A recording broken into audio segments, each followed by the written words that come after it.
So ang chika, ayun yung pinag-uusapan namin si Kong Toby. So, kasi, pero napansin ko minsan parang sa may mga humihirit na parang it's not enough, dapat he should have done this, or sinasabi nila na, inaano lang naman niya, nililinis lang naman niya, dinidepensahan lang niya si BBM. Para sa akin, and this is my consistent stand, can we take the win on this one? Ang dami na niyang sinabi. Ang dami na niyang napatama kay Kong Martin. Ang dami niyang na-reveal na tit for tat, yung conditional release, yung pressure to sign sa impeachment complaint and so on. Para wag na nating don't try to stop him. Oo, yung pigilan niya nyo. Oo, yan. Ako, Attorney Trix, feeling ko, talaga siya, nasaktan talaga siya. Feeling ko nasaktan talaga siya. That's why he's speaking out.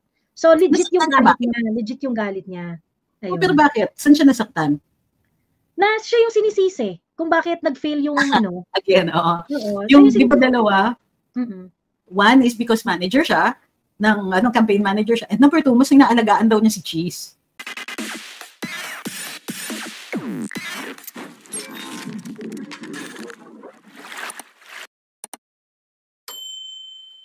Kaya sa kampanya. Pero yung kwento na yon na mas inaalagaan niya si Cheese, parang siyang hit piece parang retaliation na siya dahil sa dami ng sinabi niya. Sa dami ng sinabi ni Kong Toby na yun nga, yung binuko niya na yung tungkol dun sa yung sa mga conditional transfer, fund transfer, yung mga delays doon, tapos yung tungkol sa impeachment. Kasi basically, Toby Chanco is saying na ang interested lang talaga sa impeachment si Tamby. House of Representative lang yung interested sa impeachment. Ganon. Earlier, ang sabi ko, Attorney Tracy, I felt na, ang tawag dito, siguro ang iniisip ng ng Malacanang and even ni Toby Chanco. Because totoo naman talaga yung foundation ng kanyang sama ng loob. Totoo naman yung niya So he has to defend himself. And to be fair kay Toby Chanco, yung kanyang story dun sa kanyang media tour, consistent naman siya talaga dun sa sinasabi niya. And he looks very he sound very sincere doon sa problema niya, sa mga issues niya. But at the same time, ako kasi parang syempre ang loyalty ni Toby na kay BBM nasa admin So kumbaga parang it goes with it dun sa kanyang mga sinasabi, yung opportunity na i-distansya yung Malacanang sa issue ng national budget at saka sa issue ng impeachment. Diba? Ang sa akin kasi ang tingin ko hindi yan just for himself. Ang tingin ko sinusuportahan niya si BBM talaga. Kasi walang nag-follow up Nagsabi si BBM, hindi kami interesado sa impeachment. Tapos wala siyang kakampi na nagsabi, tama. Walang nag-sumariwap. O di sige, itong si Kong Toby, sagot naman siya, tama. Hindi parang he proceeded then. Meron siyang second demotion. Correct. Kasi BBM looks really weak already. Tapos, after he says, hindi naman talaga kami interesado sa impeachment. Tapos, tahimik lang ang lahat. Pati mga kakampi niya, wala man lang nagsabi, tama yung boss. Walang ganon, di ba? O di sige. Kaya ako, Attorney Trixie, with what Kong Toby is saying, actually, pa siya, confirmatory pa siya dun sa pagiging weak ni BBM. Correct. Yan naman pala talaga ang gusto mo and you weren't able to fight for it. You weren't able to stop them from doing it. What are you doing there, di ba? Presidente na siya, pinsan niya yung speaker, he holds all the cards, pwede niyang paimbestigahan si speaker kung gusto niya Pero yun na nga, weak. Kasi hindi niya hindi niya madisiplina yung pinsan niya. After saying na, hindi naman ako interesado dyan sa impeachment na yan, tinuloy pa rin tapos wala kang narinig sa kanya. True. Tapos kailangan pa siyang i-rescue ni Kong Toby. So ang pinakalugi dito talaga si BBM. Yes. Siya ang pinakatalo talaga. And even talo na siya sa election, talo pa siya dito. Di ba? Hindi pa siya pinakalaban ng kapatid niya. Tapos magkaaway pa sila ni Amy ng bonggang-bongga. So, plus, I understand, hati din yung mga Romualdez. There are Romualdezes who are supporting Amy. So, yung sa Romualdez, may showdown between the speaker and Amy. And dapat dyan, natural na kung leader ka, ang magiging peacekeeper dyan na mag-aayos, si BBM. Kasi siya yung pinakamataas, highest ranking na official dyan. Pagkatapos, hindi niya mapag-ayos. Ala, ano ba yan? True. Labo-labo sila.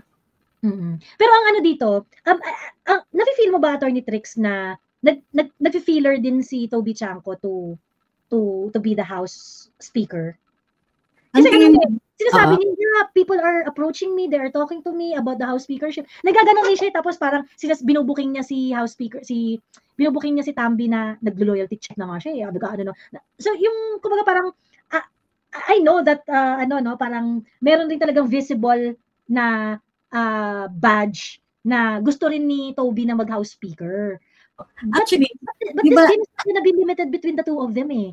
Oo, dapat sila na lang nag-usap. Hindi, pero ito yung di ba, actually, a month ago, Mayo na ngayon, di ba? So, a month ago or so, talagang umuugong na napapalitan si Speaker Martin. At umaangat na yung pangalan ni Kong Toby. But what Kong Toby did was, hindi ako interesado dyan. Pero after the election, suddenly interesado na siya. Di ba? Tingin ko, nung nabanggit na yung pangalan ni Kong Albi Benitez, ay, ayoko na. Oo. Lang, kung kaya ibigay mo, feeling ko kasi, kasi it goes out of the family ng Marcos Romualdez side, kasi naman pumunta sa Araneta side. Kasi si Kong Albi, kamag-anak siya ni First Lady, hindi ni family politics. Speaking of family politics, kasi di ba yung article ng Politico, Attorney Trix, ang biro doon is, mas pinoprotektahan daw ni Toby, ni Kong Toby, si Chis Escudero. Well, actually medyo nawiwirduhan ako doon sa article ng Politico. Na kailan niya prinotektahan si Chis? Oo. How? Paano niya pinotektahan? Siya ba ang siya ba ang mensahero ni baka siya tumulay. Di ba, ang talagang backer ni Senator Chis allegedly si First Lady. Oo. So, baka si Kong Toby yung tumulay. Pero if that were the case, ang tagal na nun. So, anong alaga ang sinasabi nila? Oo. At saka parang feeling ko, hindi rin naman talaga, I don't think na reasonable for Chis Escudero to truly expect na siya pa rin yung magiging, if you are a reasonable politician, alam mo na, you cannot expect that you're still going to be the after the change of the composition of the Senate. You don't expect that you're going to stay as the Senate President. It is the natural course of business sa Senate, lalo na kung nagbago dyan yung number ng ng mga kakampi mo at saka mga kaaway mo, di ba? So, parang hindi naman prudent yon yung ganung klase expectations. And besides, the term protektahan si Chis implies that he's in need of protection. Ibig sabihin, unstable, di ba? Unstable yung kanyang Senate presidency. Ngayon pa nga lang, di ba, parang kailan lang nagkaroon na ng issue na just recently, di ba, before the before the election, meron din mga issues sa kanya na na talagang matcha-challenge naman talaga yung na hindi naman din talaga siya bet ng mga colleagues niya. Di ba? Hindi naman talaga siya bet ng mga colleagues niya. So parang feeling ko, yung article ng Politico, at the very most, ang pwede ko lang makuha doon is, okay, so nilinyahan na niya si Chis, si Laurel Chu, at saka si Toby Chanco bilang mga tauhan ni Ma'am Shi. Di ba? Yun tingin ko. Ginrupo niya na. Okay, so ginano mo na, natauhan to ni Ma'am Shi, ganyan. Kaso mukhang si Ma'am Shi, hindi naman niya kinikip ang kanyang mga eggs in one basket. Totoo yan. Ayan. All you know, she supports everyone. So, ayun. So, parang ang feeling ko lang, after all Toby Chanco had said and done, and yung kanyang public, yung kanyang public, parang yung kanyang public offering of himself to distance na Malacanang from the GAA issue, which is two of the biggest issue ng Marcos administration ngayon, yung budget at saka yung impeachment. Inoffer na dito yung puso ni Toby Chanco, yung kanyang puso't kaluluwa. Pagkatapos at the end of the day, ang susuportahan pala ni Ma'am Shi ay hindi siya sa speakership. Anyway, panahon naman ng traiduran Oo. Parang ang feeling ko is that ang bilis lang ng karma. Kumbaga, traidor sila, makakatikim talaga sila. Tapos in the meantime, while all of this is happening, nang-uudyok si VP Inday, di ba? Game, impeachment na! Let's go to trial! Bloodbath tayo! Meron pa siyang, Kong Pulong, maybe you should try for the speakership. Di labo-labo na yan. And that is something that, that will really, parang rattle them. Kasi sila parang, and somehow I felt na, sinabi ko to kanina nga, Attorney Trixie, somehow I felt na, ito yung narrative. Kasi remember, yung unang interview ni Toby Chanco with ANC, in-interview siya parang I think early in the morning. And then later in the afternoon, pinrivate yung interview na yun eh. Inano nila, sinano nila, tinake down. Pagkatapos, parang I think the following day, in-up nila ulit yung interview. Hindi na siya nawala. Pagkatapos, sunod-sunod na yung media tour ni sunod-sunod na yung media tour nito ni Toby Tiangco. Nagpa-interview na siya sa One News, kay Katunying, sa Bilyonaryo. Paulit-ulit na siya, tapos nagkwento na siya na nagkwento. So, I felt na, okay. So, isa siguro sa mga gusto nilang narrative na iparating sa tao is gusto nilang, they want to make it appear that this is between Tambi and Toby Tiangco speakership. Maybe, baka yun yung gusto ni Toby Tiangco na maging impression ng mga tao na ang labanan na ito ay between the two of them, ganyan-ganyan. But, yung ganong klaseng parang pag mind setting na sila yung maglalaban, ginagulo ni Inday na parang hindi kang pulong, sige habol ka ng House speakership, tingnan natin. And yun nga kasi parang but iniisip ni Tambi at saka ni Toby na yung House speakership is limited to the two of them lang. Kaya nga yung pitik ni VP, pinanggit niya yung pangalan ni Kong Pulong. Yeah. It's realization na akala ninyo dalawa lang kayo dyan. Pero wag kayo masyadong. Wag kayong kampante. In fact, yung pagkakampante, kitang-kita dun nga sa sinasabi, sino ba si Congressman J.J. Suarez yata yung nagsabi, may super majority kami. Wow, counting your eggs. Correct. Pero, may message si Toby dun si Kong Toby dun na parang, yung mga pinangako sa inyo, lahat ng mga pinangako sa inyo, hindi yun gusto ng Pangulo. Hindi totoo yun na maibibigay sa inyo. Kasi di ba yung mga release ng mga budget na yun, Attorney Trix, it has to go through the President still di ba? Yeah. Kasi nasa yung mga insertion nila, kailangan nun ng nod ng President na sige, i-release nyo na yan sa DBM. Yung medyo critical din yung mensahe doon ni Kong Toby na yung mga pinangako niya ganyan, kung ano man yung mga nasabi sa inyo, short of saying na gano'n na kung ano man yung pinangako sa inyo niya ni Tambi na ipagbibigay sa inyo, hindi umayon ng presidente doon, walang ganun. Diba? Walang ganun, hindi totoong pagbibigyan kayo ng mga conditional transfer emerald na so ngayon sila J.J. Suarez sasabihin nila na hindi, we're still solid, ganyan. Well, kung magpapaka-solid kayo diyan, 'di ba? Kung kayo ay pipiliin niyo si Tambi at magpapaka-solid kayo sa kanya, Toby Tiangco is saying na kung ano man ang napangako sa inyo ni Tambi ay hindi iyon ginagarantiya ni Bongbong. So what are you trying to solidify for, 'di ba? Lalo na ngayon, as if naman pagsalita sila as if may pera pa ang gobyerno. They already overspent. Diba? Nagpa-conditional release sila in a lot of the, kumbaga, yung lahat ng taba ng gobyerno, nakuha na nila, nalimas na yan. And if totoo nga yung sinasabi na 80% of the national budget has already been released, at least for purposes para mabayaran yung mga MOOEs, saan pa sila kukuha ngayon? I don't, kumbaga, maano sila masyado. Parang, wow, confident naman na may pera pa. May pera pa, oo. Totoo. Ayun. So, yun yung dapat pag-isipan ng mga congressman ngayon. Ngayon, kung babakapan nyo si Martin, Toby Tiangco is saying that whatever, hi, Dougie. Sir, that was ayun. Lie down. Honey, yes. Nagpapatulog na Lie down. Down. Ayun. Sabi ko ni Toby na kung ano man pinangako sa inyo dyan. Asa ba kayo? Wala na yun. So, kung magmamatigas kayo at babakapan nyo si Martin, saan siya kukuha pera? Ayan. Saan siya kukuha ng pambibigay sa inyo? So, ayun. So, kaya tingin ko, later on, enough na nila yan kasi yun talaga yung gusto nilang sabihin. Yun talaga yung gusto nyo.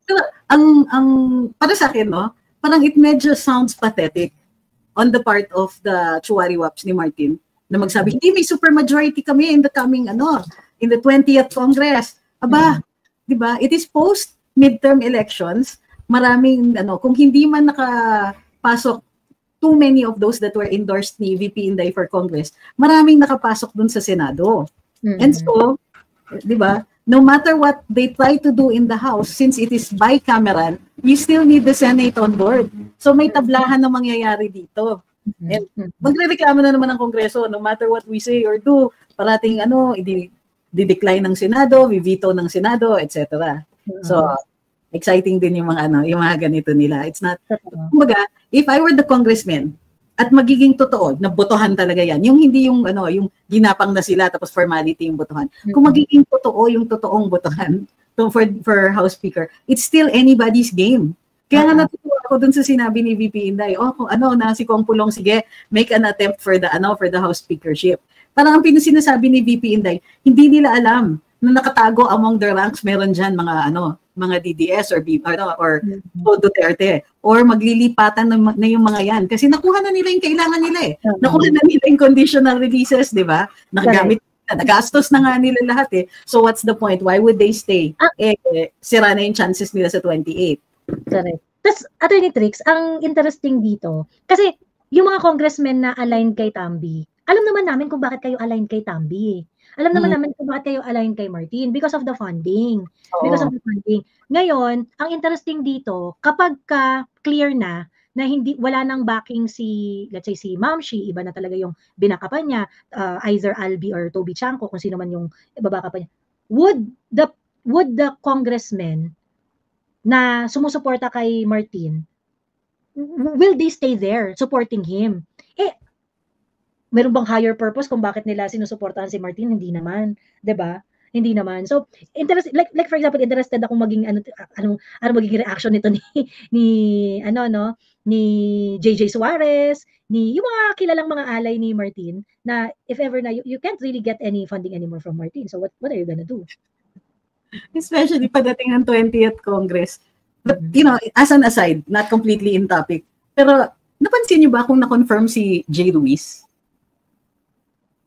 Did you notice? Ha? Wala pa ba, attorney? Hindi ba nag-recess? Oo. Kung hindi pa siya confirmed, nag-recess siya, he's going to need to be reappointed. Must be reappointed. So wala kasi ako naririnig at hindi ko siya nakikita eh. So assuming na ma-reappoint siya, he needs again to be reappointed. Malabo talaga this year. So after June 30, he still needs to be reappointed. So, sabi ni Maverick, balita si Sandro ipapalit ni Lisa kay Tamby. Yung holdover daw, yung June 2 to 20th Congress. Kasi ikukudeta siya. Ang sabi kasi June 2 daw kudeta na sa House of Representatives eh. And I think parang si Toby yata, if ever na magiging, kasi di ba ang nagfo-float Attorney Trix, pinupush daw si Albi Benitez na mag-House Speaker. But Albi Benitez is an incoming congressman kasi mayor yan eh. Congress pa. Congress pa siya. Posible naman na mag-House Speaker talaga si Toby, pero baka mamaya yung interim lang before the 20th Congress, which is June 2 to June 30. Baka ganun. For June. Pero why would they leak the date? Baka kaya so it's even more advanced. Baka kaya humihirit si Congressman Suarez na we have a super majority. So hindi matutuloy yung kudeta na yan. Well, hindi matutuloy sa June 2, but it doesn't mean immune sila sa 20th Congress. Correct. Diba? It doesn't mean speaker pa rin siya sa 20th Congress. Sabi ni Pogs, for now, I think Toby's side is just a narrative. Much better if kay BBM talaga galing yung sinasabi niya to confirm. Galing nga kay BBM. Sinasabi naman niya. Sinasabi ni BBM, wala lang naniniwala. Diba? Hindi siya interesado sa impeachment. And the reasons are obvious. So, galing kay BBM yung mga yan. Ang ayaw lang ni BBM is, ang daming detalye na lumabas. So, it looks like it makes him look like he has no control, which he really doesn't. It makes him look like, like pinababayaan niya yung corruption, that his administration is corrupt. So yun yung alam ko na nainis sila because he talked too much. There's just way too many details. Parang too much information. Ako, okay lang, wasn't too much for me. Pero kuha ko lang, more pa akong Toby. Baka may tinatapos pa dyan.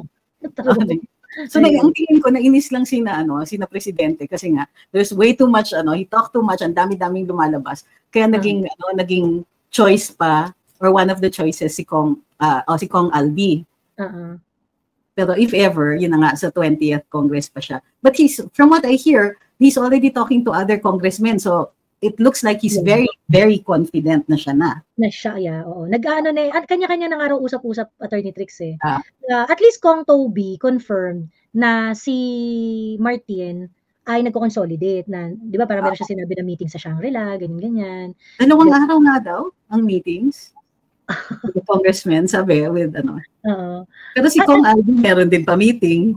Oo. True. Ngayon, ang question doon, ano magiging bargaining ni Martin kung hindi na siya, kasi the reason why, isa naman sa mga reason kung bakit nag-line yung support kay Martin sa House of Representatives. Dahil nga doon sa impression na pinsan siya ng Pangulo, so madali, 'di ba, yung easy breezy lahat ng mga decision making, yung support and things like that, ganyan.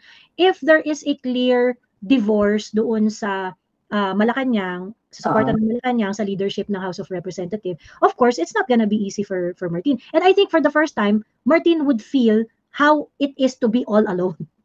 To be all alone. Or whatever Martin has as a political capital, he owes it to BBM lang rin naman eh. Yung 14% niya, kaya siya merong 14%, it's really from BBM. Si BBM bagsak na rin yung wala na rin maibibigay si BBM na political capital kay Martin. So ngayon si Martin, ano matitira sa kanya? Matitira sa kanya yung fact na pinagbibigyan niya ng mga ayuda tong mga to, yung mga hindi naman sila hindi naman sila, I mean, I don't think they are that protected after niyang pagbibigyan niya ng mga pera. Parang hindi naman kinuha yun. I don't think magkakaroon ng mga utang na loob aspect yung mga pinagbibigyan niya ng mga soft project, infra project, at saka ng cash. Na later, hindi, susuporta pa rin namin si Martin dahil binigyan niya kami ng mga ganito. But I'm interested to see how it's going to play out in the next coming days. Ang pino-project ni Kong Toby is that he's more populist. Kumbaga, hindi popular ang impeachment, let's not do that. Hindi popular yung ginawa kay PRD, let's not do that. These things led us to lose the election. So, ang project niya is populist siya. Kasi may question dito. Ang sabi ni Thers, paano naman kung maging speaker si Toby? So, kung may impeachment na i-file po ba sa mga commissioners ng COMELEC or kay PBBM makakalusot ba? We don't know that. So, at least, kasi nung time ni Martin, if it was Martin, sure tayo walang makakalusot. But with Kong Toby going for a populist approach, at wala naman silang anything to lose. Kumbaga, hindi naman, kung assuming lang this is a good faith assumption. Well, let's say hindi sila worried na kasi karamihan sa kanila unopposed ang pagtatakbo kaya ang dali ng mga panalo nila. So if they have nothing to fear, let's say sa commissioner, let's say si George Garcia ang in-impeach ng Kongreso, they're going, like I said, they have a lot of repairing to do dun sa publiko. Ako, there's at least a small chance under any person who is not Speaker Martin. Yes. Any person who is not Congressman Martin, there's still, it's still small, but it's a fighting chance at least with any impeachment complaint to be filed in the House. May attorney, sabi ko nga, kung yung laban sa House speakership is between Martin and Toby, better na si Toby, definitely. Si Toby na yun. Kumbaga, if the narrative is, if I am the one to dictate the narrative, si Kong Toby na, in fact, kahit pa si Albi, nandyan si Albi sa kunwari tatlo sila, I would still choose Toby Chanco to be the House Speaker. At least he would be the best for us, for the Filipino people na maging speaker diyan kung tatlo lang sila. Pero kung kunwari magkakaroon ng player na hindi hawak ng Malacanang at all, who is also neutral, who is also not an ally of Martin Romualdez, it will going to make the race to House speakership more interesting. Mas okay yon kung meron pang-apat. But kung kunwari tatlo nga lang yung laban na yan, at least si Toby Chanco, kahit papaano, the way he tells his story, makita mo kahit papaano grounded siya na nakita niya na impeachment is really not a good idea. Nakita niya na meron talagang problema sa budget, yung mga ganyan. So, kumbaga hindi sila in denial sa mga ganyan. Kasi kung Martin Romualdez, leadership yan, walang problema, walang issue. Diba? Go lang tayo sa impeachment, walang problema ang national budget, let's do it all over again. Ganun lang yung kung if it is a Martin Romualdez led House of Representatives, ganun lang siya. At least kahit paano ito kung si Toby. I am not saying na kumbaga meron din tayong mga challenges diyan kasi syempre ang nakita niyo naman, very siya na i-defend ang Malacanang, very siya na i-defend yung na walang kasalanan ng Pangulo, yung mga ganun. Very keen siya on doing that. Pero ibig ko sabihin, if Tambi is out, we have one less problem. Diba? So, ito sabi ni Cal, doesn't VP afford you immunity? Yung VP doesn't afford you immunity like the president. So if a crime is truly the concern, why not file a case like one normally would? Because a case takes time. Impeachment, what yan, daily ang hearings. Pero with the filing of a criminal complaint, if your purpose is disqualification, it could take years. Baka umabot na at makalampas na yung susunod na eleksyon, hindi pa rin tapos yung kaso. So, remember that the mere filing of a case doesn't disqualify you. It's the judgment. It's the conviction by final judgment. Kunwari, convicted ka sa RTC pero inapila mo sa CA, hindi yun final judgment. So you can still continue in your job, or they can continue to participate in elections. Why not? Sabi ni Red, Attorney Trix, Red Canales, sabi, it would be more interesting if Pulong can grab the speakership from them and support the impeachment against BBM. Oh, yun yung ideal situation. That's ideal, yun naman ang hinahabol natin talaga. Of course, you want to Pulong kasi bang yan ang ideal situation. Pero kasi, even if hindi yan mangyayari, yung nervyos na ibibigay sa kanila nitong mga insinuations ni Inday, it's all worth it. Kahit hindi mangyayari yun, di ba? Kahit hindi maging totoo, at least, ninervyusin sila ng sagad, di sila makakatulog sa gabi. Ito, sabi ni YVC, why not consider Kong Pulong as speaker? Well, in the first place, kasi hindi man kami yung nagboboto dyan. It's the congressmen who will be voting for speaker. Tapos meron din mga concerns yan about may majority, may minority, etc. So, may majority speaker, may majority leader ka pa, meron ka minority leader, and so on. So, marami pang positions that are also under consideration. So, of course, we will always consider Kong Pulong. Diba? If we can snatch it from any of them, tuwa ko lang. Why not? Correct. Yeah, impeachment is also an exposure. Ay, teka, Attorney Trix, what do you think about what do you think about Leila de Lima, Chel Jokno, being part of the prosecution team ng impeachment? Assuming hindi siya ma-dismiss right away. Kasi ako, if I were Cheese, to save face, I'd facilitate an immediate dismissal. Hindi na magta-trial. Kasi magiging circus pa. Considering the mood of the people, yung mga nagigising na DDS, yung mga back in fighting form na DDS, will just get more and more reasons on a daily basis why they should continue to speak up against this administration. Parang for me, it's like kiss of death yan kung itutuloy mo yung impeachment. Lalong-lalo na, they don't have the evidence. Because on the matter of the confidential funds, the biggest evidence will still be the COA decision. And if there is no decision, late or otherwise, then the presumption of innocence will prevail. Good luck. Kaso ba't pagka biglang maglabas ng decision si COA? Pwede rin. But considering, kasi mahirap i-predict. Si Lial Cordova, di ba, is the COA chair. Mahaba. Si Inday parang nagsabi na si Inday noon na yes, parang ano yun, di ba parang sinabi niya meron daw video to si Cordova agreeing na meron daw talagang kasalanan si Inday. If I remember it correctly. Merong si Inday, may press con si Inday na sinabi niya, ikaw Cordova, merong video, parang merong recording na nagsasalita ka about na meron talagang ginawang mali si Inday doon sa so kumbaga parang he facilitated all of this, yung mga Mary Grace Piatos, yung mga ganyan, parang ganun. Correct. Kaya nga, kumbaga what very few people understand is yung mga noise sa social media, a lot of them are troll generated. And yung troll handlers were hired or are coming from the house, kumbaga. So, it has affected some of the conversations sa social media. Kaya nga surprise yung election results. Kasi sanay na tayo, nakikita na natin all these nega comments. And if masyado kang babad sa social media, isipin mo talaga na ganun talaga iniisip ng mga tao. So for me, the simpler story wins. In the case of VP Inday, kailangan pa nilang i-explain bakit nila nabuksan yung confidential funds na yan. Bakit nila pinilit na ilabas ng COA yung mga names na nakatago. These are in sealed envelopes. So dun pa lang, baka magkaroon ng exclusions.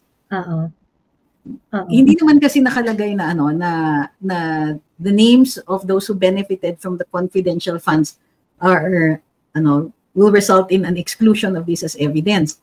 Pero may fighting chance Alam mo yun? Ang linaw naman ng memorandum na hindi dapat binubuksan yan. So one of the issues rin that we should keep harping on is itong 19th Congress, para silang yung walang mali para sa kanila. If they do something, even if it was morally ambiguous or legally ambiguous, wala silang feeling na last pake kung kung labag sila sa batas or hindi. Correct. And so, hindi na sila ganun ka-credible as Rara Boys for the impeachment. Hindi na sila ganun ka-credible as yung taga-usig dito sa kaso ni VP Inday. Plus, yun na nga, super confident si VP Inday eh. And natatawa ako kasi wala naman nagbago in terms of the evidence available and all that. Ang nagbago, yung level of confidence ni VP Inday. Tapos ang feeling ko is natutunaw lahat ng mga kalaban niya kasi wala silang maisagot eh. Somebody who is facing impeachment and possible disqualification pero ganito ka confident magsalita, kabahan yung mga kalaban. I think at saka after nung result nung election, Attorney Trix, pagkatapos yung ganitong mga statement ni Inday na yung legal team ko very confident sila, ganyan ang diskarte nila ganito, pero ako ayoko, gusto ko ng trial, gusto ko ng harapang bardagulan, gusto ko ng bloodbath. Diba? Talagang I mean I think by now they understand yung ni Inday na pag meron siyang gustong ilalaban talaga niya ng patayan. I think by now they are starting to understand kung bakit sinabi ni PRRD na mas matindi tong si Inday kaysa sa kanya. Kasi si Inday yung parang remember nung sa yung Committee on Good Governance and Public Accountability, yung kay Joel Chua. There was a kwento na which Inday also verified na nilalapitan sila na sige parang hindi na lang idadamay yung mga tao mo basta umamin ka na lang. Parang gano'n. Yung parang basta bigyan lang sila ng material ni Inday na yung parang kumbaga magbendani ka na lang. Magbendani ka na lang pagkatapos hindi na madadamay yung mga yung mga tao mo, tatapusin na namin tong lahat ng to. And Inday did not flinch.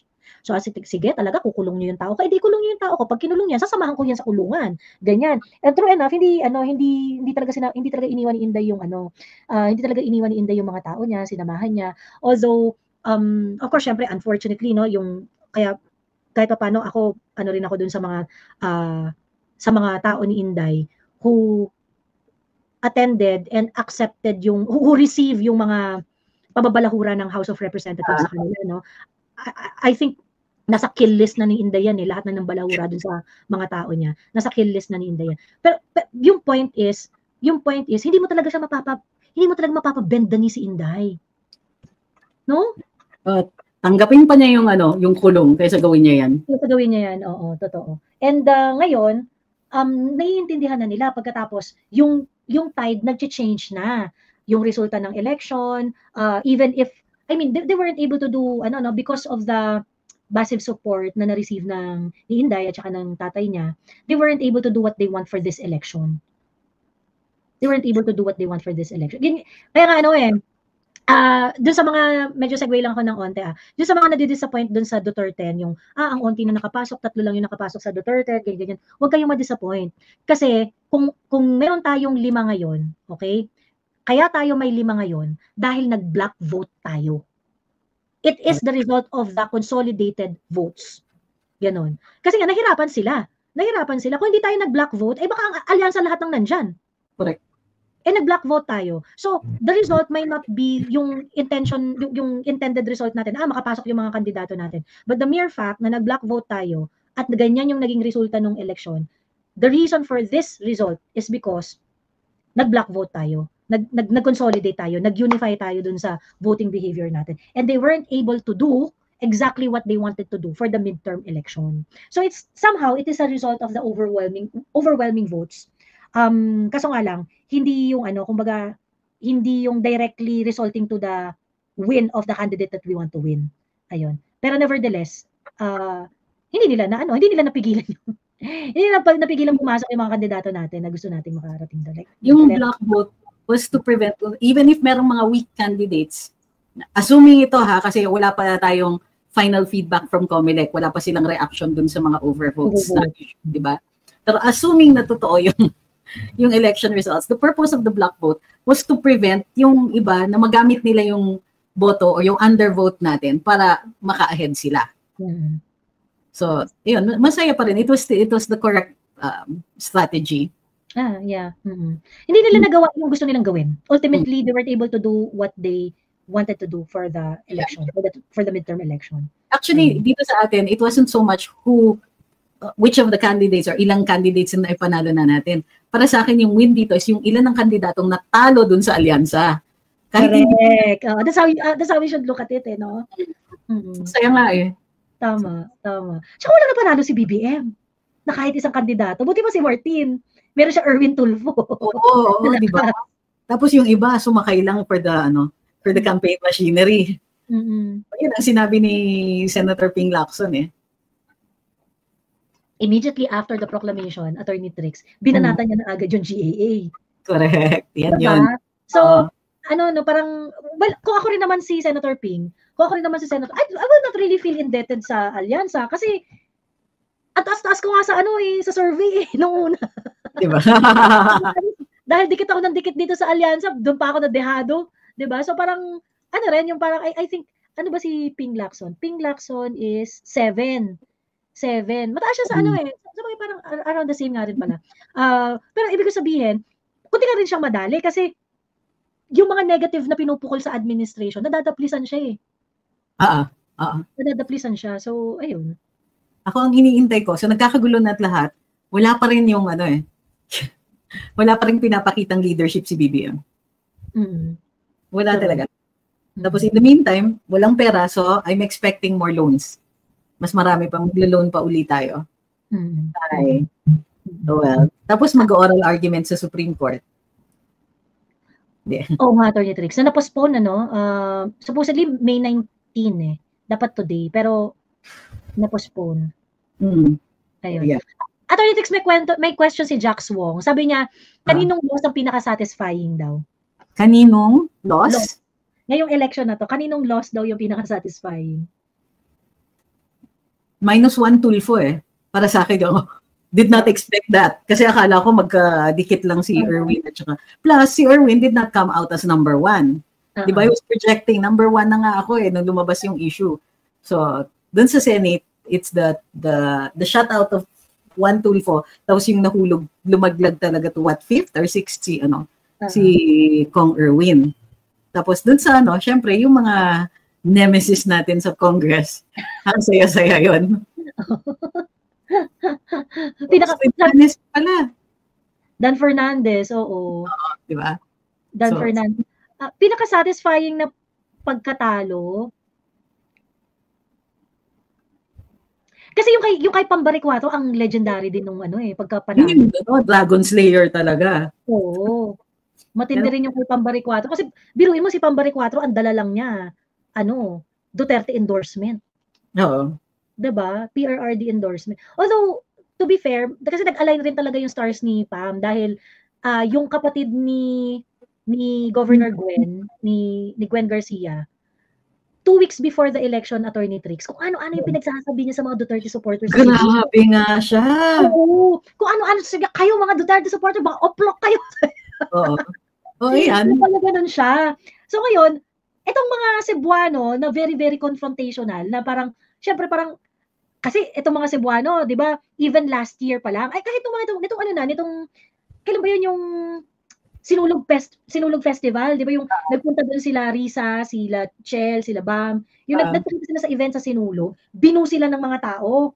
Binu sila ng mga Cebuano doon, tapos talagang yung mga Cebuano talaga halos, Duterte, ganun-ganun din talaga sa pagmumukha. In your face talaga.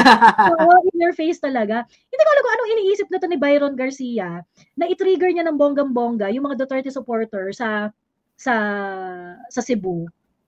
And I think that consolidated the votes for Pam. Kasi I think that surprisingly, for somebody who belongs to a political family, he doesn't know that politics is addition. Pagdating sa election, I think mas skew na yung idea ng campaigning. This is not 2016. Yung bardagulan ng 2016, wag yung i-export dito sa midterm and sa next elections. Because, number 1, sui generis si PRD. Okay? People were taking shots at him. Ang ginagawa namin, sinasalag namin yung mga yon. So, kung nagkakaroon ng bardagulan, okay lang. Kasi solid na solid yung lead ni PRD. Solid na solid yung following niya. And that no matter what, kumbaga, the 2016 elections, yung DDS did not feel the need to be obsequious. Did not feel the need na to beg for votes for him. Solid na yung boto. Salag lang ng argumento ang ginagawa namin. So, And they mistake the pambabalahura for what we were doing na nagsasalag ng argumento. So they think that insulting people is the same as our bardagulan in 2016. Yes, yun yung mistake nila. Oo. Tama. Hanggang ngayon, they're still making that mistake. They still think na pag ininsulto mo yung vlogger, nakapuntos ka. What they don't know is that the blogger will be around long after your political career has ended, and it's going to be a short-lived one kung ganyan kayo. Tama, ayun. Ngayon, itong si Byron Garcia, I think it's parang culmination ng iba't ibang mga factors, like yung 20 pesos na bigas, syempre, mga Cebuano doon, ganyan. So, ayun, so kumbaga parang parang yung inano kasi yung mga Cebuano, yung parang inasar ng todo-todo. Inasar siya ng todo-todo. Oo, tapos pinush nila ng bonggang-bongga yung galit. Itong gigil nito mga Cebuano. Ayan, lumabas tuloy sa boto. Ayan. Lumabas tuloy sa boto. And talaga, inisli talaga ni Pam si Gwen Garcia. I love it. Ayun. I think it was also time for Gov Gwen to go. Parang kumbaga sa house guest, you've overstayed your welcome. Yeah, oo. I mean, I still give a nod to her the way she has protected Cebu's heritage sites and yung kultura ng Cebu. Pero some of the pronouncements that she made during COVID, mahirap talagang kalimutan. Yung pseudoscience niya. True. Ayun. Nakakaloka. Okay. Yung kay Abante kasi, well, I think yung Manila congressman. Kasi I knew it na parang nung pinuntahan ni Inday yung district ni Chua Valeriano ni Abante sa Manila, I felt na gagawin ng lahat ni Tambi or kung sino man ang sumusuporta dito sa mga to, gagawin nila ang lahat in order for these guys to win. Correct. Ganun. Gagawin na. So parang ina-expect ko na rin yan na naku, mukhang mukhang matinding dugas na mangyayari dito sa Manila. Ganyan. Yung kaya Abante, satisfying na despite that, natalo siya ni Joey Uy. Despite that, natalo siya ni Joey Uy. Yung dalawa nanalo pa rin, pero yung panalo nila, yung win nila is hairline. Sabit. Ibig sabihin, kinulang pa nung kuntikan pang kulangin nung machinery nila yung sungkitin yung panalo para dito sa dalawang to, kay Valeriano at kay Joel Chua.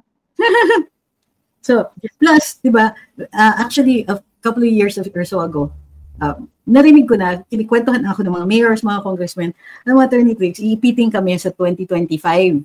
Kaya kailangan nasa side kami ni Tambi. Kasi otherwise, wala kaming pondo for elections and all that. So they were really open about it to me. So, ngayon, nabigyan na sila't lahat, talo pa rin. True. Ayun. Kaya, itong kila Chua at kila Valeriano, kahit nanalo tong mga to, parang, alam nila si Chua, nung proclamation niya, binastos siya ng mga Manileño ng... Grabe. I mean, let us not pretend na nanalo kayo because people still like you. Nanalo kayo kasi yung 20% na pandurugas na hindi halata, in-apply sa inyo. Pero ang proven dito is that Inday is a deadly campaigner. Tignan mo. She may not have gotten 100% of those that she referred. Pero naman, slam dunk naman sa lahat. Si, di ba, Sen Aimee and now Sen Camille, late nang inendorso ni VP Inday yan. It was less than 3 weeks to go. Panalo pa rin. So, that's how formidable she is as a campaigner. So, yung mga Zamboanga endorsements ni Inday, Attorney Trix, obliterated the Dalipes in Zamboanga. Obliterated. Walang nanalong Dalipe sa Zamboanga. Nakakaloka. Tayo pa naman. Diba? Totoo yung sinasabi ni Sun Tzu, if you wait by the river long enough, the bodies of your enemies will float by. So, ganun na nangyayari sa atin. Ito yung mga nandun sa sa mga inquiries in aid of legislation. Parang, bye. All floating down the river. Ay, nako. True. Partida, late pa nangampanya si Inday, sabi ni Nive. Very late. Kulang na kulang talaga. I mean, I think even yung wala rin yung big stage na campaigning na nangyari sa PDP. To be fair kaya there's nothing to be sad about dun sa na-achieve nung mga Duterte candidates kasi hindi naman tayo nagparan nung kampanya na yung super organized na merong city by city na campaigning. But still, 'di ba? But still we slayed the result of the election, the national positions, yung senatorial candidates. In-slay pa rin natin kahit walang, sabi ko nga ang tindi nito kasi GL card lang yung gamit ni Inday. Walang machinery, walang pera, walang goons, 'di ba? Ganda lang yung gamit, and yet we were able to achieve what we have achieved. Ayun. So, sabi ni, what if talaga hindi nadahig si PRD tapos nakapag-campaign na malala si Duterte? Ay! That's a different Oo. Kumbaga. Different story altogether. Yeah. Kumbaga, kung si PRD pa mismo ang nag-campaign, we'd be holding funerals for the careers of some people. Totoo. Ayun. 10B campaign funds versus bariya-bariya lang. Gusto mo pumatol? Versus upuan, di ba? Versus yung monoblock. Gusto mo pumatol? Inaanto kasi ako so may papatulan tayo dito. Okay, let's go. Ayan. Sabi ni Rolly Villa, wow, too holier than thou, DDS vloggers glorifying kabastusan. Could you tell me in what part of today's live that happened? Oo. And when did we say that we were better than you? Unless it is self-evident, no? Then in which case we don't have to say anything. So, why would you like to participate? Looks like you're very brave, Oo. Too holier than thou. Rolly. Diba? Kamusta naman, Rolly? Willing ka ba? Pakita ka ng mukha mo. Oo. Diyos me, ito na naman itong mga to Oo nga, seriously. Inaantok lang ako kaya kita pinapatulan Nakakaloka. Nung nitong mga past few days, Attorney Trace, kasi nga, naggigil rin talaga ako dito. Ay, wala na akong galit kay Bam Aquino. Pero nainis ako talaga kasi, nainis ako kasi dun ba sa audacity ng mga followers ni Bam Aquino to say na, sabi ko nga, I do not even like that free tertiary education. Hindi nga ako masyadong supportive dyan. I have my reservations dyan sa free tertiary education. Pero, I mean, para ang kapal naman ng mukha to say na, yung free tertiary education ni Bam Aquino talaga. Well, nakipagbarda ako ng bonggang-bongga ng this past few days tungkol dyan. Tapos sinugod ako ng mga pinks, yung mga ganyang comment, mga talaga yung sabi ko nga, pinaka malulubhang atake ko sa social media na natanggap ay hindi galing sa mga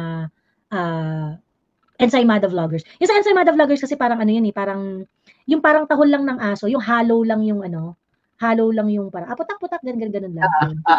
Pero itong mga pinks at saka itong mga yellows, ito yung mga walang moralidad talaga yung mga atake. Wala talaga silang mga moral boundaries talaga. Sasabihin talaga naman parang they're going to talk about your dead parents, your dead dog, yung mga ganon. May ganon? Yung mga tipong sila talaga yung wala talaga silang boundaries. Ganon, tas yung magde-death threat talaga ng bonggang-bongga, yung mga kung ano-anong mga intimidation at yung mga paggagagawain. Who's coming from the state university? Sabi ni Crow Fighter, referring to somebody up. This is coming from someone galing sa state university, by the way. Sino yun? But anyway. But ako supportive ako ng free tertiary education kasi I believe that education is a right. Hindi ito just for the deserving. Hindi ako naniniwala doon. I think every single person at any age in their life should be entitled to be able to study. And yung free tertiary education kasi is one of the pillars of PRD's anti-poverty program. Lahat yung pinag-isipan beforehand. Yung pag-aayos ng taxes natin, yung minimizing the number of benefits, etc., yung mga exceptions and all that, reasonable rates, tinaasan yung non-taxable income, tapos inayos yung mga tax exemptions, tapos inayos din yung mga corporate and estate taxes and so on. So yung mga yan, tapos tertiary education, healthcare. So he made sure na maraming yung kita ng PAGCOR, yung kita ng PCSO, talagang pumapasok yan. Tapos 100 million every month for HH. These weren't perfect, hindi kumpleto sa lahat. I mean, it doesn't answer for everybody's needs or complete healthcare needs. Pero ganun ang a lot of people nag-graduate sa free tertiary education at ngayon sinusuportahan ang pamilya nila. In addition to which, marami nang nakakapagtrabaho, like yung mga call center agents. Di ba dati ang laki ng kaltas sa income nila. Now they have more disposable income. So yung healthcare also prevents a family from being wiped out. It will usually take 1 or 2 generations to lift a family that has been impoverished due to devastating illness. Correct. Actually, ako naman, ang reservation ko lang naman dun sa free tertiary education, Attorney Trix. Ako, I felt na, I believe that education is a right. Especially yung primary education, secondary education. I think kung magi-indulge yung state sa libreng edukasyon, dapat ayun ay nasa basic, yung libre naman na kasi ang elementary at saka high school Ganon. So kung magi-indulge tayo, gagastos tayo ng pera, ganyan, I felt na dapat improvement yon nung basic education nung elementary at saka ng elementary, junior high school, senior high school. So kung meron tayong ganung kalaking pera, parang I'd rather pour it para mapabuti at mapaganda yung foundation ng mga estudyante sa elementary at saka sa high school. And then if there are additional kung meron tayong funding, let's say kung kunwari yung para sa ang pangalan nito, yung mga libre na rin naman na kasi yung mga test, yung mga vocational courses, yung mga tipong magtuturo ng livelihood, yung mga short courses na magtuturo nila, those should be free. Wala akong problema doon. Ngayon, pagdating doon sa tertiary education, yung when you are going to get a college degree, na specific professional track na gusto mong tahakin, and things like that, ganyan. I felt that it is something that should be fought for. It is something that you really have to be in it to win it. Parang ganun yung, like for example, kung gusto mong mag-doktor, kung gusto mong pag-aaralin ka ng state, ganyan. But you have to show that you are dedicated enough, you are intelligent enough, you are, kumbaga parang, hindi masasayang yung hindi masasayang yung sorry. Hindi masasayang yung resources ng gobyerno para sa iyo. I am saying this because I also I graduated from State University. And marami rin kasing estudyante who are squandering the opportunity. Nandun sila pagkatapos they're not studying that hard, pa-drop ng klase. Alam mo yun, yung parang hindi sila ganun kaseryoso. And I want them to think that this is not your money, this is the money of the people. So if you have the opportunity to get into college and the opportunity to earn a degree through the money of the people, you are expected to adult ka na by this time di ba? Adult ka na by this time, di ba? Do not squander the resources of the do not squander the resources of the government. So parang for me, dapat merong mechanism na sige, magkakaroon tayo ng scholarship program na merong mga ganitong criteria or whatsoever. And ako okay din ako dun sa kung kunwari, hindi niya ma-meet yung mga academic requirements, but he or she is the first family na makakapag-aral sa college, then that should be a qualifier also in order to address nga yung idea na you want someone na merong nakagraduate ng college dun sa family kasi that would increase the chance of that person to be employed ng matatag na employment. Then I am also okay with that kasi I believe sa parang sa Latin American countries, sa Cuba I think. Sa Cuba 'di ba parang meron silang solid medical scholarship program in which ang ginawa nila automatic na kapag kayong sa family mo wala ni isa diyan na doktor, yung state I forget kung it's in Cuba or another Latin American country, parang El Salvador yata or something like that. Cuba, din sila. Yeah. Plus hindi nga sila dependent on big pharma Yeah. Oo. So meron silang ganun na program na kapag I remember that kasi yung Motorcycle Diaries na movie na parang na-touch yun ng very very slight ang tawag dito they would extend scholarship kung doon sa family mo, meron pa dyan isang hindi nakapagtapos ng college. So, not necessarily, kasi syempre, siguro, hindi naman magiging ganun kahit sabihin natin na hindi magiging ganun kabongga yung kanyang academic performance and whatnot, pero, magka-qualify ka doon sa scholarship. Kasi nga, ang gusto nila, magkaroon ng isang professional doon sa iyong pamilya, and usually, ang i-offer ng pamilya, yung pinakamatalinong member nila. Ganon. Yung pinakamatalinong member nila. So, I thought na parang, may mga ganong kinembot sana dun sa free tertiary education. But anyway, yun nga, parang at the end of the day, I think naman kahit papano, marami rin namang wins yung free tertiary education kasi nga ang dami ring ngayon, marami nang nakagraduate, marami nang na-employ, nakakuha ng matatag na trabaho, who are really able to lift their family from poverty. So, good deal pa rin. Ang ko dyan is, I think hindi naman tayo nagdi-disagree. Your point of view is simply from the view that we have limited resources and the resources must be allocated efficiently. Therefore, should be targeting those who, number one, want to, number two, need to. Particularly, yung kumbaga, we're assessing based on who needs them the most. Sa akin, okay na yun. Pero for me kasi, it is the state's obligation. Hindi ito yung something like, sige, barya na lang, sige, this is all we can afford, so we'll just give this to the smart kids. Some kids, they don't peak until later on in their lives. Brain development, the brain stops growing or developing. You develop a sense of yung responsibility, personal integrity, and yung realizing the consequences of your choices at 25. So, kumbaga, some people, they don't know yet exactly what they'll do. Ako, I am all for taking away the stigma. Titigil ka muna mag-aral and then you go back when you're emotionally or totoo. Sure and all that. Sa akin kasi, the state has to strive to educate everybody.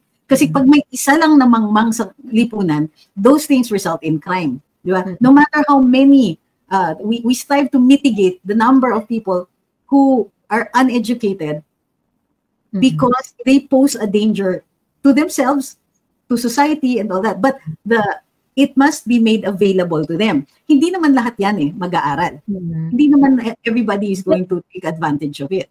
In Europe, ingit na ingit ako sa kanila. So it's free all the way up to the equivalent of high school, and then they go to gymnasium, and tama ba yun? Is that what they still call it? And then, yung college, a lot of it is available. And then when you go to higher learning, sa mga MA, PhD and all that, they pay you. If you're going to to encourage further studies. Attorney Trix, meron lang ako i-address na pervert dito sa comment section.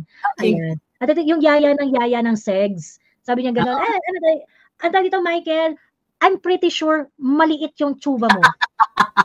Oo. Huwag kang yaya sa public na ganyan. Yung mga ganyan. The fact that you have to beg for it. Seriously, you're not getting any. Kawawa ka. What makes you think you're going to get it?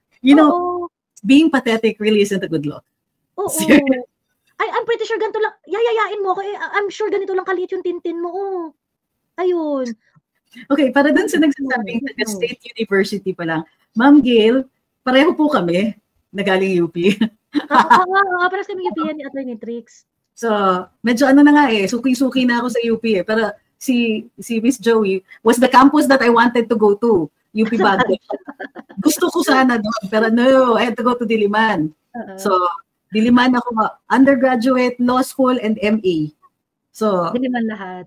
If somebody is trying to make us appear less because we're graduates of the State University and that we speak plainly, you haven't been to UP.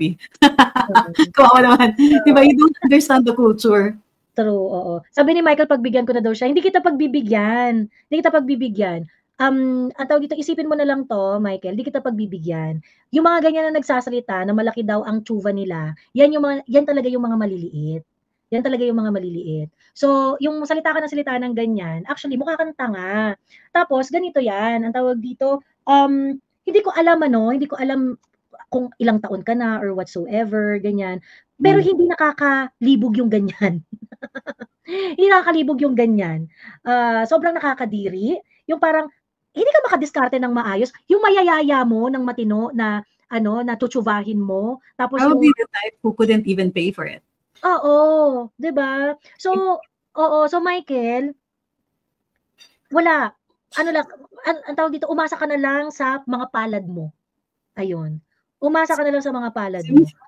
Okay, game. Si Miss J naman sa State U siya. Hala, our professor said ito sa utang na loob to Bam Aquino dahil kung wala si Bam, we'll never experience magpag-aral ng libre thanks to some bloggers who enlighten us. Excuse me, sa State University, we're already heavily subsidized. Correct. When I was sa undergrad ko, which was back in the Upper Cretaceous period,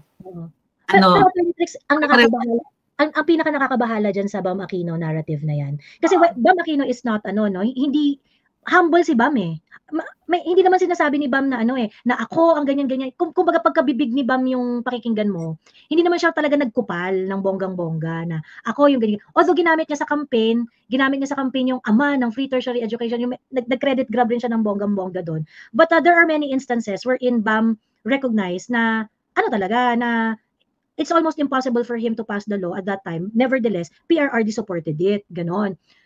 Ang nakakaloka, I talk to a lot of parents, senior high school, teachers, master teachers, school principals, na meron talaga na mga both sa private and public meron talaga na may mga nung election, may mga teachers daw talaga na magpapatawag ng meeting sa mga parents. O na parang yung neutral gathering, ganyan. Pagkatapos, mag-uusap sila, welfare ng mga anak nila, ganyan. Tapos biglang isisingit yan. Alam nyo ba na si Bam Aquino, ang gano'n. Hindi siya yung parang aggressive na campaigning, pero yung nagtatanim sila ng seeds doon sa mga tao. Pagkatapos, meron pa mga teachers akong nakausap. These are, yung mga master teachers na public school to, gano'n. Magkakaroon sila ng meeting with their superintendents, ganyan-ganyan. And then they're going to tell their teachers na, ako, kailangan i-educate nyo ang mga estudyante ninyo na walang free education kung wala si Bam Aquino, ganyan-ganyan.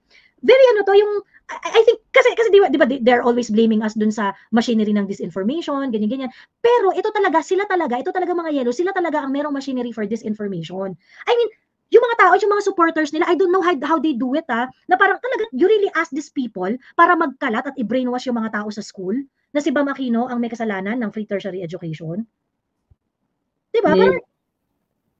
Parang, kayo, grabe talaga. Pagkatapos, and there are, ito yung mga nakausap ko talaga, they provided me, links and screenshots ng mga supervisor nila na bineberate sila just because they corrected their superintendents in claiming na it's Bam Aquino who's the cause of the free tertiary education. Binirate talaga sila na parang ikaw teacher ano ka pa naman si Bam Aquino ang ganyan pagkatapos pinapahiya nila yung mga teachers na nag-disagree sa kanila.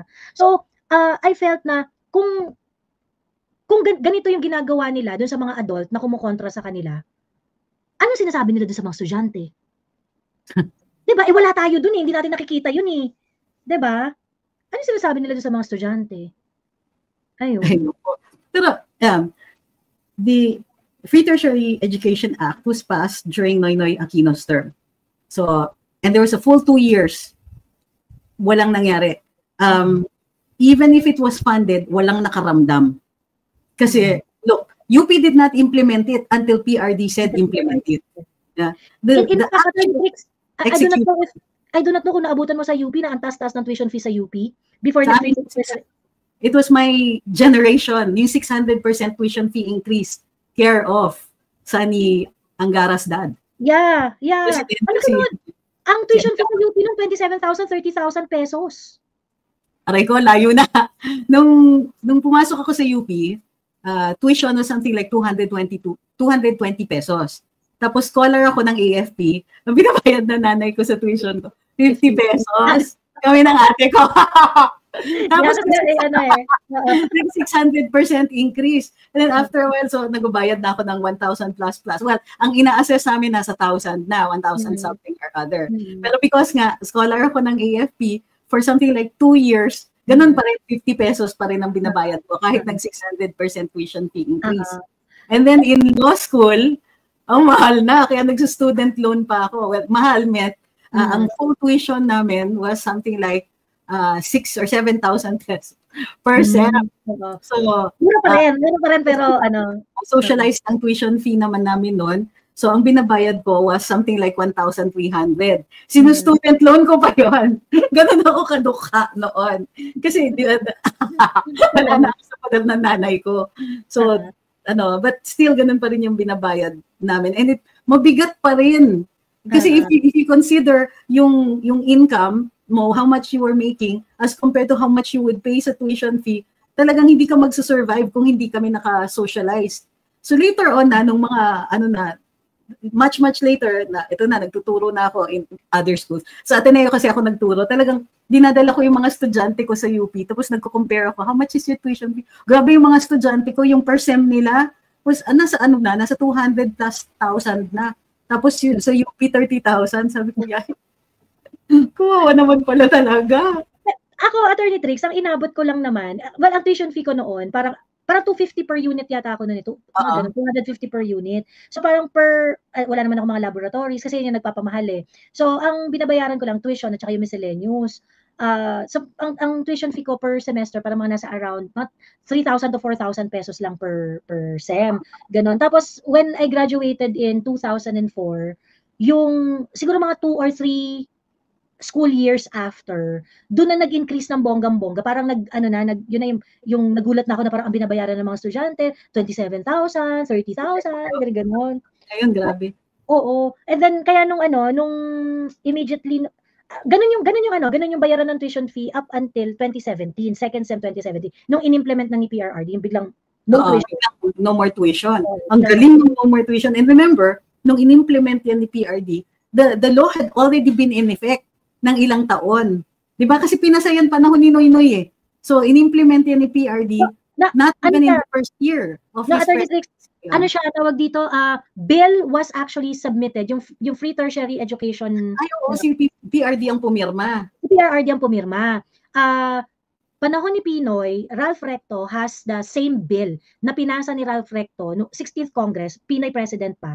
Same bill, ni-refile niya ng 17th Congress, PRRD na yung president. PRRD na yung president. Yung whose bill was it? Ralph Recto. It's Ralph Recto's. So it's Ralph Recto's bill. Siya yung may pinakaunang version. Basically, kaya ang principal authorship was credited to him. Kasi siya talaga yung merong pinakaunang version ng free education. Ngayon, 10 of them have their own version filed in separate times. So ngayon, nag-file nung 17th Congress 2017, kinonsolidate nila yung bill, send it to the plenary, and eventually naging batas na siya. Naging batas na nga ito. PRD's time, he implemented it right away. So it was Ralph Recto's bill. It was Ralph Recto's bill. So ngayon, 2017, bill was Noynoy's term.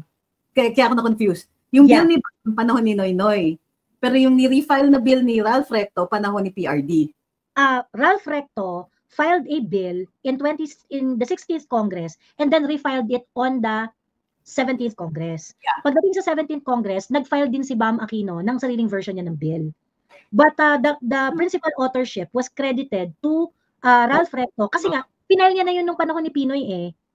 So siya yung primary author. Siya yung primary author. Ayun. And then it was approved and sent to the naging enrolled bill na siya July 2017. Pinirmahan ni PRRD ng early August of 2017. And then second sem, after that, in-implement niya na. Ayun. I see. So, tama. Not exactly, kumbaga, quibbling pa rin siya. He's still quibbling. Pero man, sa totoo lang, nobody thought that would pass. Nobody thought until PRD said, ipasa nyo yan because that was part of his program. And then when he did, nobody thought that he would insist that everybody follow it. So ang UP late yan nag-implement, di ba? It was a second sem or not on the first year of implementation. Humingi sila ng oras at sinabi, gagawin namin. Just give us some time para makabawi. Ma-implement kung ano yung rules. Wala na. Before that, it was socialized, di ba? Socialized tuition fee sa atin. Tapos, biglang, wala na. Free na, libre na. Ayun. Pero tapos, pa rin. Ay, binabayaran na lang ngayon ng mga estudyante sa UP, miscellaneous na lang eh. Tapos, yung iba pa, parang yun nga, nag-end up 50 pesos. Sa masters, may tuition na. Kasi yung guaranteed is for undergraduate and laws, and medicine. So yun yung mga So that's why sa masters, mura pa rin ng UP because I only pay something like 5,000 pesos per sem. Depending on how many classes I take. So marami na yung at 96 parang ganun din lang ako. So kaya ang saya kaya mag-aral ulit. I can imagine myself not being in school.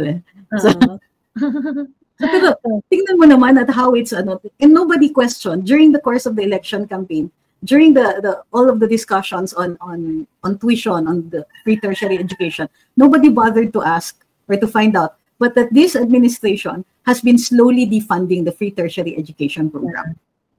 So, and it began as early as 2022 kasi ginawang policy yan eh. So kumbaga, it's not in the president's agenda to ensure that everybody gets to go to college. Kasi yung problema dito sa Pilipinas, we require college degrees for even non-professional work. For diba, it's ridiculous. Minsan you ask even in restaurants, in retail, in where hindi natin nakikita the need for a college education, ganun pa rin. So, masyadong bloated. Natatawa ka ako I used to make jokes about it sa Karambola. Yung must be college graduate. Tapos, and pleasing personality.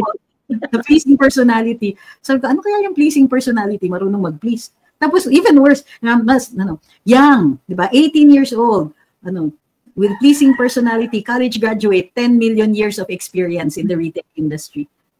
It's ridiculous the way that we allow the employers to set ridiculous standards for us. So for me, kasi going to college should be something that we want to do.